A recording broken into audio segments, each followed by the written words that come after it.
A 26-year-old housekeeper from Indonesia died of poisoning 24 hours after accidentally finding the key to the locked basement of a Saudi prince's palace.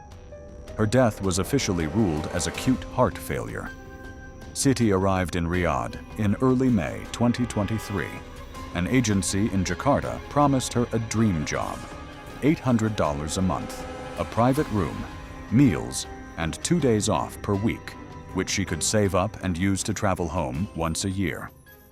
For a girl from a small village in central Java, where her parents had grown rice all their lives, this amount seemed like a fortune. Siti was the eldest of 3 children, and the responsibility for the whole family rested on her shoulders.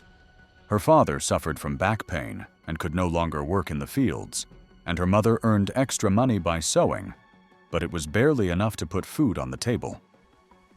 Her younger sister, the smartest in her class, dreamed of going to college and becoming a teacher.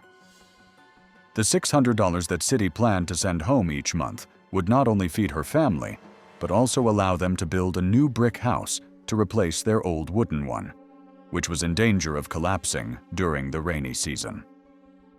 The palace where she was taken was located in a prestigious area of Riyadh, hidden behind a high white fence.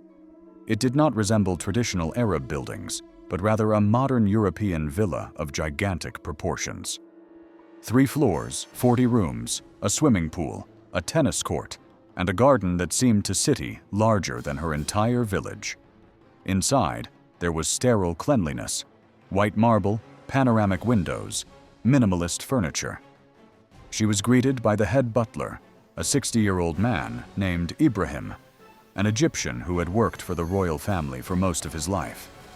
He spoke broken English, but his tone brooked no argument. He led Siti to the servants' wing, showed her a small but clean room, and explained the rules. Up at 5 in the morning, work until 9 in the evening with a break for lunch. No unnecessary conversation with the owners, no strangers in the house, no photographs. Siti was one of 15 members of the service staff: cooks, gardeners, drivers, security guards, and housekeepers, mostly Filipinos, Indonesians, and Ethiopians. She was assigned to the East Wing, where the owners' bedrooms, guest rooms, and private offices were located. The work was monotonous, but not too hard. Making beds, dusting countless surfaces, cleaning bathrooms that sparkled with gold and marble. Prince Faisal, the king's 38-year-old nephew, was the master of the palace. He lived there with his wife and 2 small children. For the first few months, Siti only saw him briefly. He was polite, sometimes nodding to her in greeting, but never speaking. His wife, the princess, spent most of her time in the women's quarters of the palace or out on business, leaving the nannies to raise the children. For the first 3 months, life in the palace seemed predictable and almost peaceful to Siti. She got used to the routine and made friends with the other maids, especially Rosa, a Filipina who had been working there for 2 years. Every week, Siti called home via video chat. She showed her parents her room, told them how well she was fed, how polite her employers were. She never showed them the palace itself, afraid of breaking the rules and not wanting to cause envy or unnecessary questions. She listened proudly as her father talked about the construction of their new house. The foundation had already been laid, and bricks had been purchased. Her younger sister had passed her exams and enrolled in a teacher training college in a neighboring town. The money Siti sent was working. Her sacrifice had meaning. The first oddity appeared at the end of August. During the briefing for the new group of servants, Ibrahim, the head butler, took them to the service corridor on the 1st floor. At the very end of the corridor was a heavy steel door with no handle, only a keyhole. Ibrahim stopped in front of it and looked at everyone sternly. "This door leads to the basement," he said slowly, choosing his English words carefully. "It is always locked. You are forbidden to even approach this door. Any attempt to open it or ask questions about it will result in immediate dismissal and deportation. This is a personal order from His Highness. Do you all understand?" Everyone nodded silently. No one had any questions. In a world where your fate and the well-being of your family depended on a single word from your master, orders were not discussed. Siti tried to forget about this door, but soon noticed another oddity. Sometimes, usually late in the evening, Prince Faisal would seclude himself. He did not leave the palace. His cars remained in the garage. He simply disappeared for 3 or 4 hours. The other servants whispered that he was working in his office or relaxing in his private cinema. But Siti, cleaning the east wing, knew that he was not in his office, bedroom, or any other room. Once, staying late to polish the parquet floor in the long corridor, she saw the prince come out of his bedroom, dressed in simple dark clothes, and head not for the main exit, but for the service corridor. He walked silently, like a shadow, and disappeared around the corner leading to that very steel door. 3.5 hours later, he returned. Siti was finishing cleaning the hall at that moment. The prince walked past her without noticing her. His face was pale, his eyes feverishly shining. He wore thin black leather gloves on his hands. He did not go to his bedroom. Instead, he approached the huge fireplace in the main hall, where a fire was almost never lit. He took off his gloves, threw them into the fireplace, then took out a lighter and set them alight. He stood for several minutes, watching the leather shrink and turn to ash. Only then did he turn and silently walk away to his chambers. Siti froze with the mop in her hands, her heart pounding. She saw it twice more over the next month.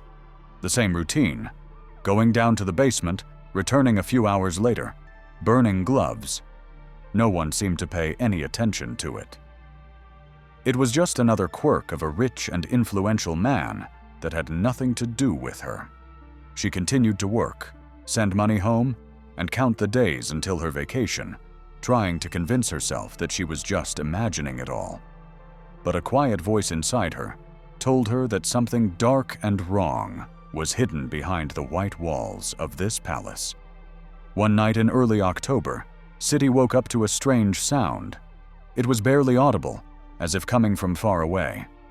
She sat up in bed, listening. The sound was like a muffled moan or cry.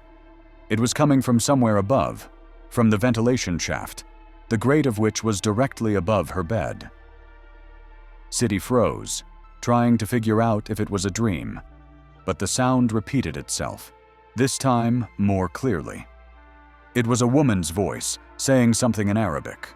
Siti didn't know the language, but the intonation was full of despair and pain. The voice begged for something, then turned into a muffled cry that ended abruptly. Silence fell. Siti sat in the dark, her body covered in cold sweat. She didn't move, afraid to make a sound.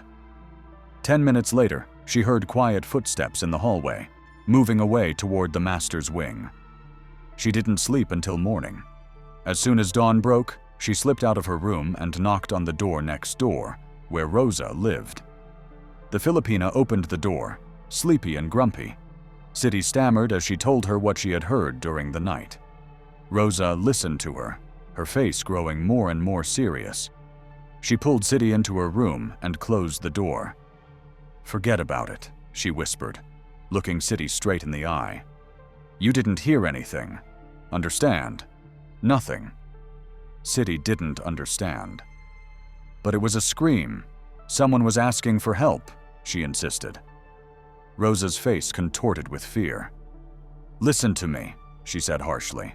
"The girl who worked here before you was also Indonesian. Her name was Ani. She also started asking questions. She said she heard strange noises. One day, she disappeared. Ibrahim told us she was fired for stealing and deported. But I don't believe it. None of us believe it. We didn't see her leave. Her things were left in the room. They were just thrown away. If you want to survive here and help your family, you will keep quiet. You saw nothing and heard nothing." These words silenced Siti. Fear for her own life and fear for her family's future outweighed her curiosity and compassion. She nodded to Rosa, promised to keep quiet, and went back to work. But now every rustle in the palace, every glance from the prince, every shadow in the corridor caused her to panic. She tried to work faster, avoid unnecessary contact, and be invisible. The nighttime scream would not leave her mind. She imagined the face of that girl, Annie, and wondered what had become of her. She continued to send money home, but now her joy at her family's success was mixed with a bitter feeling of guilt and fear. A week passed. City almost convinced herself that she had dreamed the scream, that Rosa's words were just an exaggeration. She was gathering the prince's clothes to send to the laundry. She mechanically checked the jacket pockets, as Ibrahim had taught them. In one of the inside pockets, her fingers found something hard and cold. She pulled it out.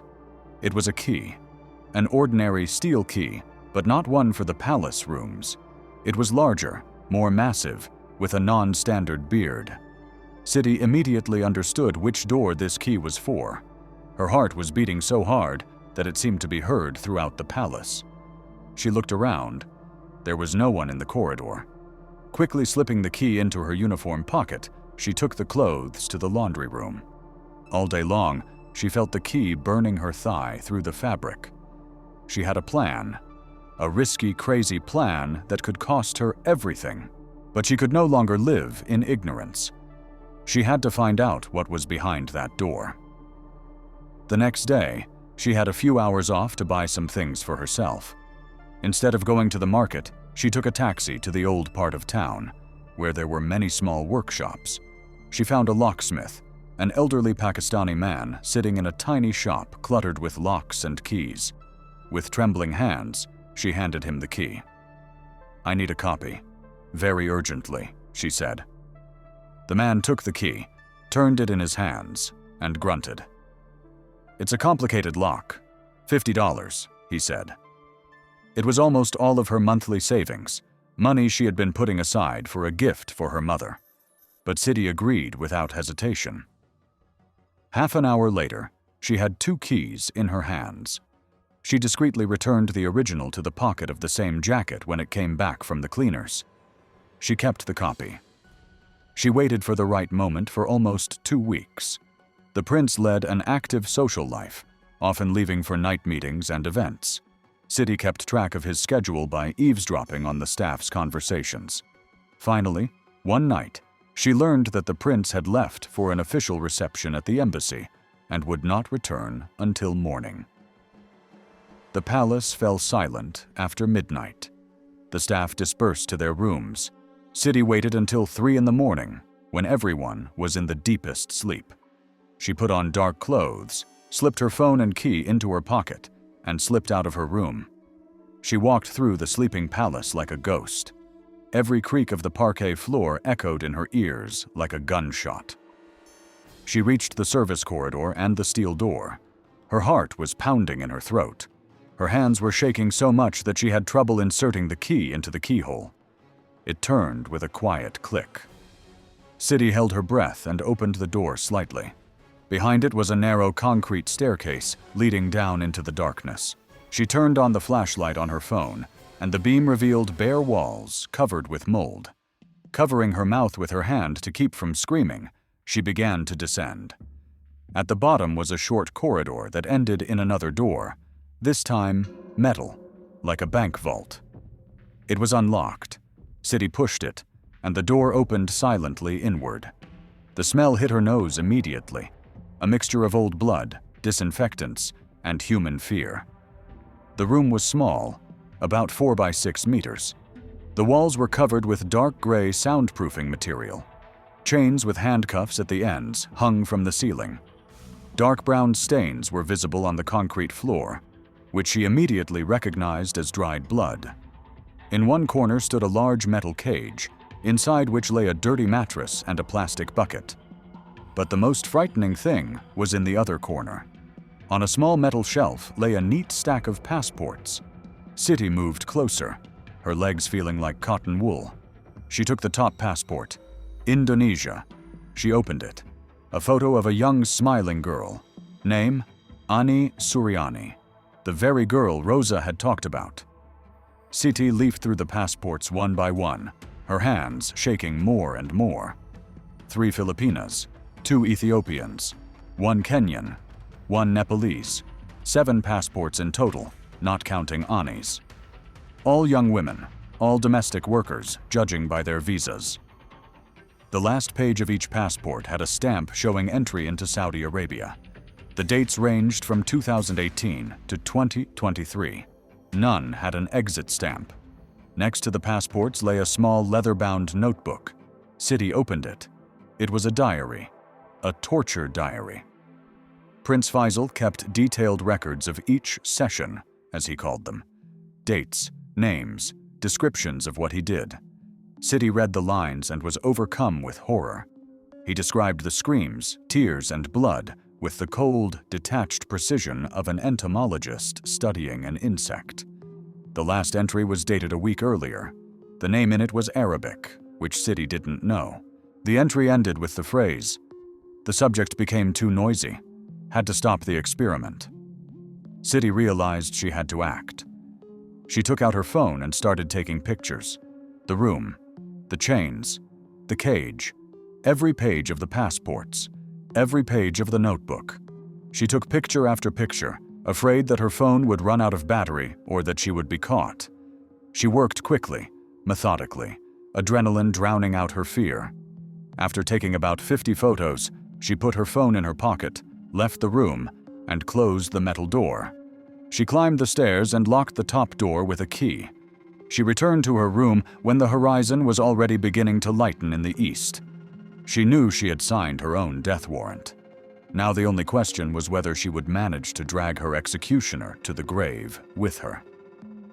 Returning to her room, Siti sat on the edge of the bed, trying to stop herself from shaking. Her mind was racing, considering the options. Run.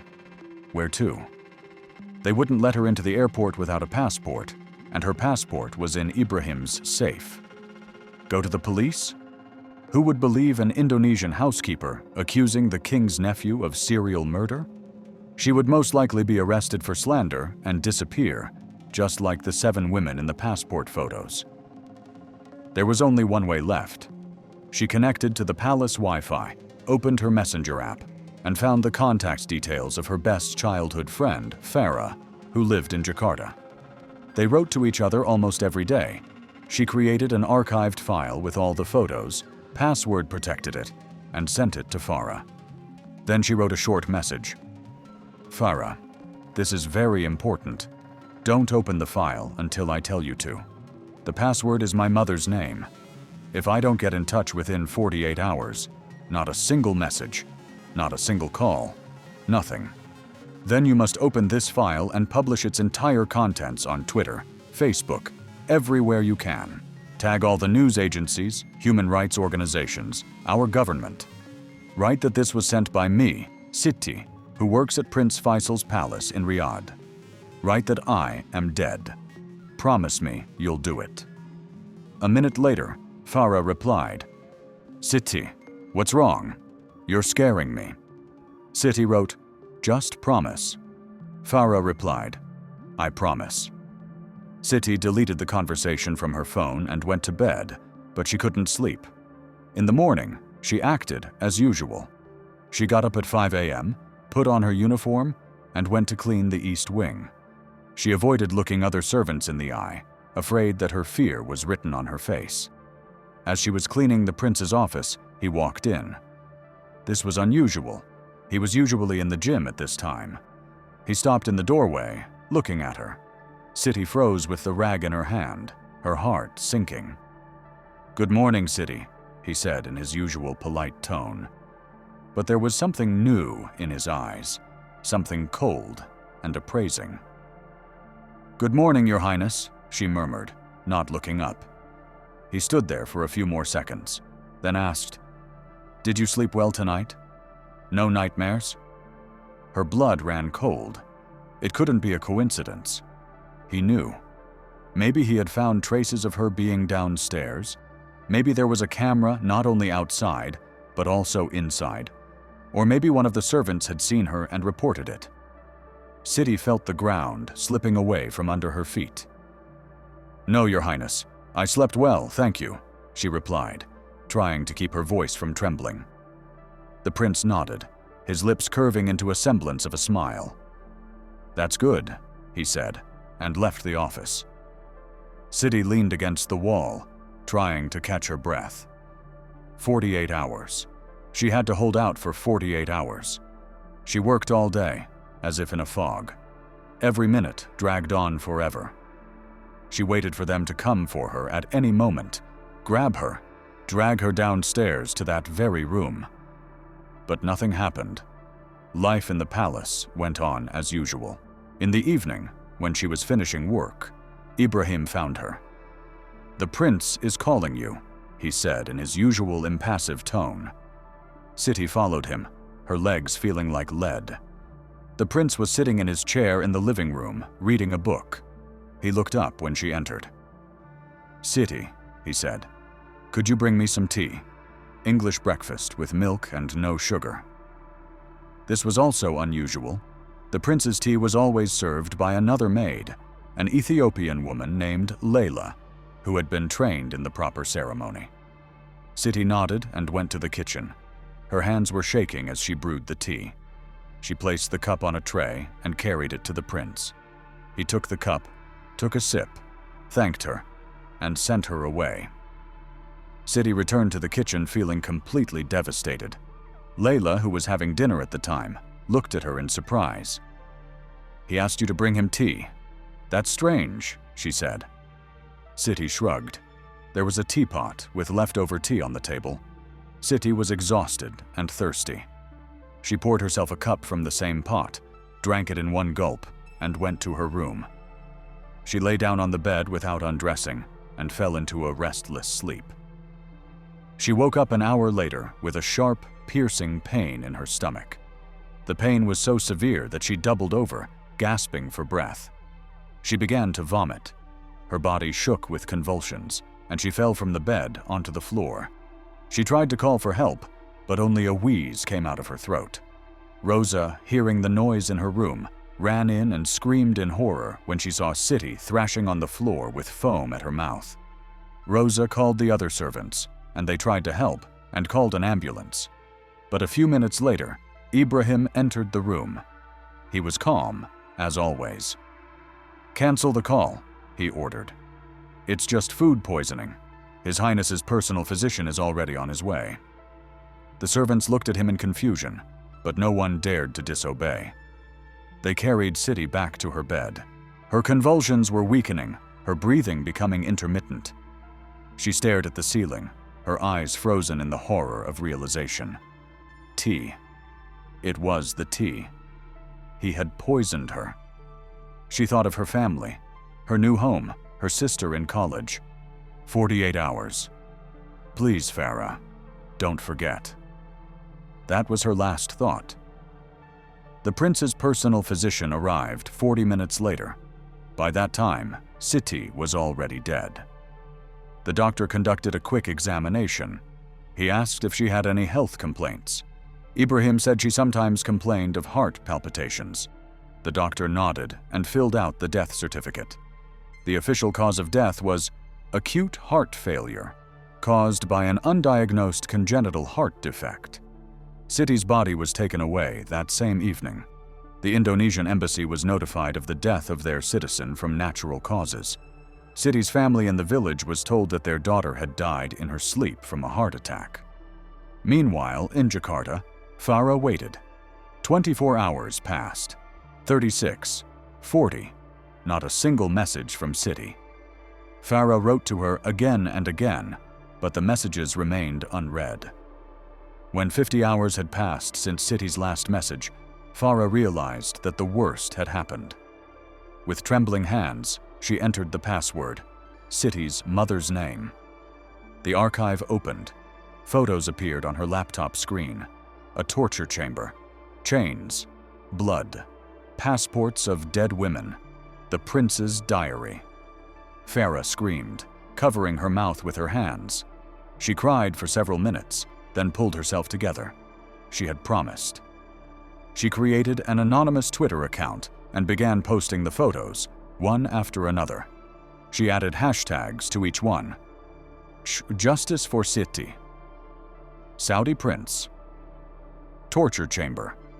Tagging the BBC, CNN, Al Jazeera, human rights organizations Human Rights Watch and Amnesty International, and the official accounts of the Indonesian government and the Ministry of Foreign Affairs. The first post appeared late in the evening, Jakarta time. At first, no one paid any attention to it, but an hour later, an Indonesian journalist noticed it. He retweeted it. Then another. 3 hours later, the hashtag #Justice for Siti was trending on Indonesian Twitter. By morning, the whole world was discussing it. The post went viral. 8 million views in 12 hours, tens of thousands of retweets. The world's media picked up the story. Photos of the torture chamber and the passports of the murdered women were on the front pages of all news sites.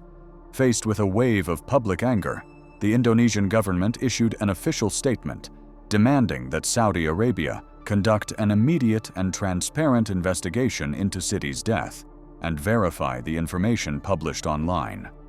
The governments of the Philippines, Ethiopia, Kenya, and Nepal joined the demand when they learned that their citizens might be among the victims. Saudi Arabia found itself at the center of an international scandal. Attempts to block posts on social media failed as the information spread too quickly. Under enormous international pressure, the king was forced to order an official investigation. A team of investigators arrived at Prince Faisal's palace. The prince denied everything, calling it a conspiracy by enemies of the kingdom. But when the investigators presented him with a search warrant for the basement, he turned pale. The torture chamber was found exactly where Siti had described it. Everything was in place: chains, a cage, dried blood. However, the shelves with passports and diaries were empty. The prince had managed to get rid of the main evidence, but he didn't take one thing into account. The investigators had brought sniffer dogs with them. In the palace garden, under recently planted rose bushes, the dogs found the remains of 4 women. DNA testing later confirmed their identities. They were the girls whose passports Siti had photographed. The arrest of Prince Faisal was an unprecedented event in the modern history of Saudi Arabia.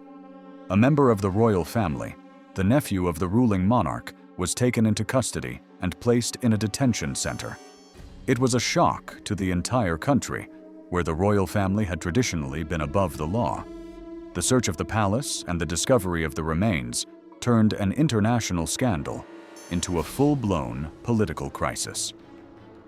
The king was faced with a choice: protect the family's honor or sacrifice his nephew to preserve the country's reputation on the world stage.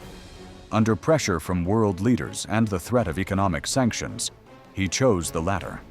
The trial was completely closed. No journalists, no public. The details of the investigation and court hearings were kept strictly confidential. The official Saudi media covered the event very sparingly, reporting only that an investigation is underway into offenses committed by a member of the royal family. The prince was defended by a team of the country's best lawyers, who tried to build a defense based on the fact that the prince suffers from a severe mental disorder and was not responsible for his actions. However, the evidence gathered by the investigation was too compelling. Testimony from palace staff, Rosa, and other servants about the prince's strange behavior and the disappearance of previous housekeepers. Financial reports showing that the prince had ordered special equipment found in the torture chamber through front companies. Cell phone operator data that tracked his movements inside the palace. The prosecution insisted on the maximum punishment, but the death penalty for a member of the royal family was unthinkable. The trial lasted 8 months. The outside world received information only through leaks and anonymous sources. Finally, in mid-2024, the Saudi Arabian state news agency issued a brief official statement. It said that Prince Faisal had been found guilty of a series of murders and sentenced by a Sharia court to 30 years in prison. The court also ordered him to pay monetary compensation to the families of all identified victims. It was the harshest sentence possible under the circumstances. The prince was transferred to a special prison for high-ranking officials, where conditions were far from normal, but he lost his freedom. The city family in an Indonesian village received $2 million in compensation. The money changed their lives, but it did not bring their daughter back. The father stopped working, and the mother was able to receive quality medical treatment. The younger sister graduated from college, became a teacher, and now works at a local school that was renovated with money donated by the family. They built a new house, but Siti's room remained empty, just as it was before she left for Saudi Arabia. They never gave interviews, turning down all offers from TV channels and newspapers. The only thing Siti's father said to a local reporter was, "She wanted us to live better, but not at this price. No amount of money can replace my daughter." The scandal had far-reaching consequences. Indonesia, the Philippines, and several other countries in Asia and Africa imposed a temporary ban on sending their citizens to work as domestic servants in Saudi Arabia and some other Gulf countries. Negotiations were initiated to revise bilateral agreements, which included new, stricter requirements for the protection of workers' rights, including mandatory registration with the embassy, regular inspections of working conditions, and the creation of emergency communication channels. Recruitment agencies came under strict control, and many of them had their licenses revoked for sending workers without proper guarantees. The Siti case became a catalyst for the movement for migrant workers' rights in the Middle East. Activists and human rights organizations used her story as an example of the systemic problems faced by millions of foreign workers. Support groups appeared on social media, where domestic workers anonymously shared their stories of abuse and exploitation, helping each other and drawing attention to the problem. Siti's friend, Farah, who posted the photos, received thousands of threats from Saudi nationalists, but also tremendous support from around the world. The Indonesian government provided her with protection. She became an activist for the rights of migrant workers and founded the Siti Foundation, which provides legal and financial assistance to women who have suffered violence at the hands of employers abroad. Prince Faisal's palace was confiscated by the state and demolished. A public park was built in its place. The story of the abusive prince and the brave housekeeper who sacrificed her life for justice became a dark urban legend in Riyadh, whispered as a reminder that even behind the highest fences and the whitest walls, unimaginable evil can lurk.